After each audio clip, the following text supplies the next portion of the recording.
नमस्कार मित्रांनो, तुमचे स्वागत आहे श्री स्वामी समर्थ.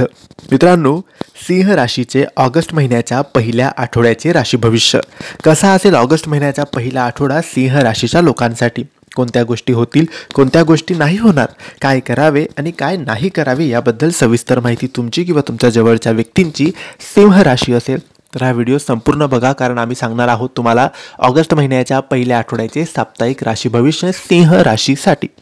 मित्रांनो, सिंह राशीच्या लोकांसाठी ऑगस्टचा पहिला आठवडा संमिश्र राहणार आहे.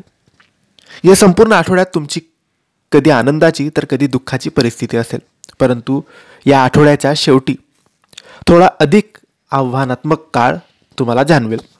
तुमच्या सर्व लहान मोठ्या समस्या तुम्हाला संयम आणि शहाणपणाने सोडवाव्या लागतील. या आठवड्याच्या सुरुवातीला तुम्हाला नोकरी व्यवसायात हितचिंतकाकडून सहकार्य मिळेल. करिअर आणि व्यवसायात प्रगती होतील. या आठवड्याच्या शेवटी व्यवसायाच्या दृष्टिकोनातून थोडाफार फलदायी तुम्हाला ठरणार आहे. या काळात तुम्ही नवीन व्यवसायातही हात आजमावू शकता. नोकरदार कामाच्या ठिकाणी त्यांच्या बेस्ट देऊ शकतील. कामातून तुम्ही तुमच्या विरोधकांना गप्प करू शकतात. या आठवड्यात तुम्हाला तुमच्या कुटुंबातील शुभ कार्यांवर किंवा कुटुंबासोबत मित्रांसोबत फिरायला गेल्यावर तुमच्या खिशातून जास्त पैसे खर्च करावे लागतील. त्यामुळे तुमचं बजेट बिघडू सुद्धा शकतं. घराच्या देखभालीमध्ये किंवा चैनीशी संबंधित कोणत्याही वस्तूंवर पैसे खर्च केले जाऊ शकतात. तुमचं लव्ह लाईफ चांगलं ठेवण्यासाठी तुम्ही तुमच्या जोडीदाराच्या भावनांचा आदर केला पाहिजे. तुमच्या भावना आणि विचार जोडीदारावर अजिबात लादू नका. तुमच्या जोडीदाराला काही पर्सनल स्पेस अवश्य द्या.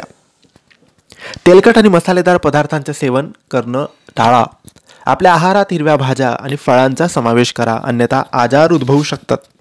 निरोगी राहा, चांगलं खा, व्यायाम करा, योगा करा. हा आठवडा सुखमय होऊ शकतो. तर मित्रांनो, हे होते सिंह राशीचे ऑगस्ट महिन्याच्या पहिल्या आठवड्याचे राशी भविष्य. तुम्हाला माहिती कशी वाटली आम्हाला नक्की कळवा, आणि माहिती आवडली असल्यास लाईक आणि शेअर करा. काही प्रश्न असले कमेंट्सद्वारे विचारा आणि आमच्या चॅनलला सबस्क्राईब करायला विसरू नका. धन्यवाद. श्री स्वामी समर्थ.